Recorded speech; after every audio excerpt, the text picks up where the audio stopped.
السلام عليكم ورحمة الله وبركاته. ازيكم يا رجالة اولى اعدادي؟ عاملين ايه؟ ان شاء الله تكونوا بخير. ماشي. النهاردة بإذن المولى عز وجل هنخش على يونت 10، الوحدة العاشرة يا شباب. هانت قربنا نخلص. أول حاجة النهاردة إن شاء الله هنشتغل فيها زمن المستقبل البسيط، أو زي ما بيقولوا عليها الفيوتشر سيمبل. الفيوتشر سيمبل أو المستقبل البسيط، باختصار كده كلمة مستقبل يبقى حاجة لسه هتحصل. يعني عندنا حاجة اسمها ماضي، حاجة خلاص حصلت واللي كان. وعندي حاجة اسمها مضارع، حاجة بتحصل دلوقتي. وعندنا بقى المستقبل، حاجة لسه هتحصل. مبدئيا في المستقبل البسيط لازم اعرف انا بستخدمهم في ايه هي اليوسج بتاعتي، الاستخدامات. اول استخدام عندي في زمن المستقبل البسيط الا وهي القرارات السريعة. يعني ايه يا مستر قرار سريع؟ يعني حاجة مش محتاجة تفكير. يعني مثلا لما اجي اقول لك my phone is ringing، تليفوني بيرن، وماله يا عم اعمل ايه؟ I will answer، انا سوف اجيب، انا هرد. تليفوني بيرن، هل انا محتاج فترة اللي انا افكر ارد ولا لا؟ الموضوع منتهي. تليفوني بيرن يبقى هرد، الباب بيخبط يبقى هفتح. مثلا دخلت البيت يبقى هلع الكوتشي واخش. يعني قرارات سريعة مش محتاجة اني افكر فيها. جعان هاكل، عايز اعمل حمام اخش الحمام. حاجات بديهية، قرارات سريعة ما بفكرش فيها كتير. تاني استخدام عندي الوعود او البروميسز. الوعود، انا بوعدك اني هعمل لك حاجة لو حضرتك عملت لي حاجة. زي لما اجي اقول لك if you pass، لو حضرتك نجحت I will give you a new phone. ايوه يا عم، انا هجيب لك تليفون جديد. يبقى هنا ايه؟ وعد، بوعدك لو حضرتك نجحت هجيب لك تليفون جديد. اما التالت استخدام عندي الا وهو العرض او الاوفر. I will help you، انا هساعدك to finish quickly، عشان تخلص بسرعة. يبقى معنى كده انت اللي طلبت مني ولا انا اللي عرضت عليك مني لنفسي؟ لا يا مستر، انت اللي قلت لي انا هساعدك، انا ما قلتلكش حاجة. الموضوع ده مش ليا دعوة بيه، مش تيجي تدبسها لي. يبقى تاني يا شباب، العرض ان انا بعرض عليك حاجة معينة. طيب، تالت رابع استخدام عندي وده الأخير تقريبا ألا وهو التنبؤ بدون دليل. يعني إيه الكلام ده بقى يا مستر؟ اللي أنا بقول لك إن في حاجة هتحصل في المستقبل ولكن ما معيش دليل عليها خالص خالص. يعني من الآخر كده بنهبد يا دكتور. لما أجي أقول لك it will rain tomorrow، ده الدنيا هتمطر بكرة. ايوه، يعني حضرتك ايه؟ يعني حضرتك جي بي اس يعني؟ يعني رئيس هيئة الارصاد يعني حضرتك؟ لا. هل انا قلت لك هي ليه هتمطر بكره؟ ما قلتش. يبقى معنى كده ان انا بتنبأ ومش معايا دليل، بهبد وبهري وانا مش معايا دليل على اللي انا بقوله. لما اجي اقول لك I will get full marks in English exam، ده انا هجيب الدرجة النهائية في الامتحان الانجليزي. طبعا ساعتها تقول له الكلام ده في الايه، في الجدون، الكلام ده ما بيحصلش. فتقول له طب ايه دليلك؟ هو اصلا تلاقيه نايم طول السنة، يعني حرفيا نايم في البلوزة، ويجي يقول لك لا ده انا هقفل. ايوه، انت ايه يعني؟ اللي هيصحح لك قريبك مثلا، انت متأكد انك هتجيب الدرجات النهائية منين؟ يبقى معنى كده ان انا ما اديتش دليل، يبقى ده اسمه تنبؤ بدون دليل. يبقى رقم واحد في اليوسج او الاستخدام القرارات السريعة، حاجة انا هعملها من غير ما افكر فيها، هعملها على طول. تاني حاجة الوعود، بوعدك اني هعمل لك حاجة لو حضرتك عملت لي حاجة. تالت حاجة ألا وهي العرض، بعرض عليك فعل معين. آخر حاجة التنبؤ بدون دليل، بقول لك إن في حاجة هتحصل في المستقبل ولكن ما معيش دليل عليها. لما أجي أقول لك الحق يا عم، ده مستر حسن هيشتري طيارة السنة الجاية، إيه يا عم الهبد ده؟ إيه يا عم، أنت شفتها في الحلم دي ولا إيه؟ يبقى تنبؤ بدون إيه؟ دليل، عشان مش معاك دليل. بس لو جيت قلت لك ده مستر حسن هيشتري طيارة وهو حوش فلوسها كلها، اعرف ان ده كده بقى تنبؤ بدليل. كده قاعدة تانية تماما بقى. يبقى احنا هنا تنبؤ بدون دليل.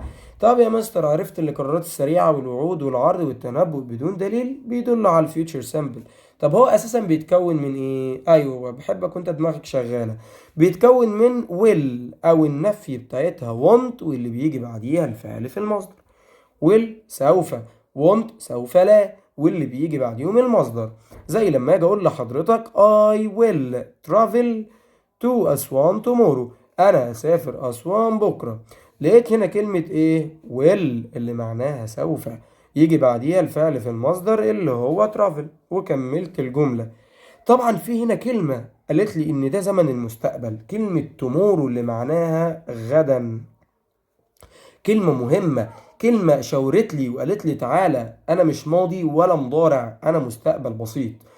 يجي يدخل لي بين قوسين كلمة not، يعني عايزني انفي، سهل وبسيط. هقول له I want. هي want دي يا مستر اختصار لكلمة ايه؟ يعني مثلا isn't اختصار ل is و not، aren't are و not، hasn't has و not. طب want دي اختصار ليه؟ اختصار ل will و not، مش محتاجة يا عم، فبقت want على طول. I want to travel to أسوان tomorrow، يعني أنا مش هسافر أسوان بكرة. طبعا لقيت want جه بعديها الفعل في المصدر. ماشي، يبقى خلاص يا مستر عرفت ان هي will او النفي بتاعها want، واللي بيجي بعديها الفعل في المصدر. في شوية كي ووردز، شوية كلمات دالة كده أول ما أشوفها على طول أعرف إن ده زمن المستقبل البسيط، زي كلمة tomorrow اللي معناها غدا، next week يعني الأسبوع اللي جاي، next year السنة الجاية، next month يعني الشهر الجاي. in the future اللي معناها في المستقبل، كلمة later فيما بعد يعني بالبلدي كده بعدين، soon قريبا أو بالبلدي قريب يا عم. in a hour مثلا يعني خلال ساعة، ممكن أقول in a مثلا year خلال سنة، in a month يعني خلال شهر، وهكذا. كلمة think معناها يعتقد، بتيجي قوي قوي قوي كلمة think كل الكلام اللي جاي بعد think ده غالبا بيدل على التنبؤ بدون دليل. think اللي معناها يعتقد، believe أختها بالظبط. hope معناها يأمل، يعني بأمل إن في حاجة تحصل، أنا بتمنى إن في حاجة تحصل، أمنية بقى. I am sure أنا متأكد، in my opinion من وجهة نظري أو في رأيي. يبقى تاني كده سريعا نأكد على اللي احنا خدناه. يبقى القاعدة باختصار شديد اسمها المستقبل البسيط أو بالإنجليش future simple.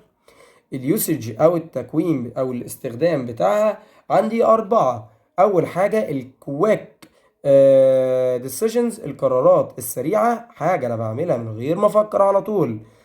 تاني حاجة البروميسز الوعود، حاجة بعملها على طول علشان بوعدك بيها، يعني حضرتك مثلا لو نظفت الشقة مع ماما يبقى ان شاء الله ماما هتديك فلوس ايه وتبغددك، حضرتك هتوسخها يبقى مش هتاخد غير الشبشب. تالت حاجة العرض، العرض اني بعرض عليك حاجة، اجي اقول لك ايه يا ولد عايزين نروق اوضتنا، انا هساعدك، هل انا طلبت منك خالص، ده عرض بعرض وخلاص. اخر حاجة الا وهي التنبؤ بدون دليل، يعني بتنبأ بحدوث شيء في المستقبل ولكن مش معايا دليل عليه. القاعدة بتتكون من ايه؟ بتتكون من will او النفي want اللي هي will not يعني، والفعل في المصدر. في شوية كلمات لما بشوفها بعرف ان ده مستقبل، زي tomorrow next واخواتها، in the future later soon in an hour think believe hope I am sure in my opinion. اظن الموضوع لذيذ. خلاص يلا بينا نخش بقى على الأسئلة المهمة. طبعا ما نقدرش نستغنى عن كتاب المعاصر علشان بيجيب أسئلة حلوة جدا، وطبعا تركيزنا الأساسي على الأسئلة بتاعت الستودنت بوك والأسسمنت بوك، كتاب الوزارة وكتاب التقييم. عايز أدخل كلمة will هنا اللي معناها سوف، يلا بينا نقرأ. My father decided to buy me a new bike. بابايا قرر انه يشتري لي عجلة جديدة. طب ما سهلة وبسيطة، يبقى هقول my father بابايا، ده السبجكت بتاعي الفاعل، بابايا ماله will سوف، فين الفعل اللي في المصدر؟ اقول decided يقرر؟ لا، ليه يا مستر ما تنزلها؟ علشان كلمة will يا دكتور من استخداماتها القرارات، فانا ما ينفعش انزل كلمة will ويقرر الاتنين مع بعض. كده زي لما اجي اقول لك سالب في سالب بكام هتقول لي بموجب، يعني الجملة باظت. فطبعا هشوف الفعل اللي بعديها خلاص. يبقى مين هو الفعل اللي بعديها؟ هو كلمة buy يشتري، فهقول my father will buy me a new bike. السيد الوالد قرر أو سوف يشتري لي إيه؟ دراجة جديدة. أيوة يا عم. يلا نمبر 2. they hope to watch the football match tonight. هل هما بيتمنوا ان هما يتفرجوا على ماتش الكورة الليلة. عايز ادخل كلمة well. جميل، يبقى هقول السبجكت بتاعي زي. بعد كده will. كلمة hope to يا مستر معناها يأمل. خلاص بقى اشيلها علشان انزل مكانها will، وانزل المصدر اللي هو which، واكمل بقية الجملة. طب يلا نمبر 3. She promised not to forget to call her grandmother. هي وعدتها ان هي مش هتنسى انها تكلم جدتها. عايز ادخل كلمة want. خلي بالك يا مستر، كلمة promised not و to دي خلي بالك معناها يوعد يوعود، بتساوي كده كده يا مستر will او want، فتشيلها خلاص.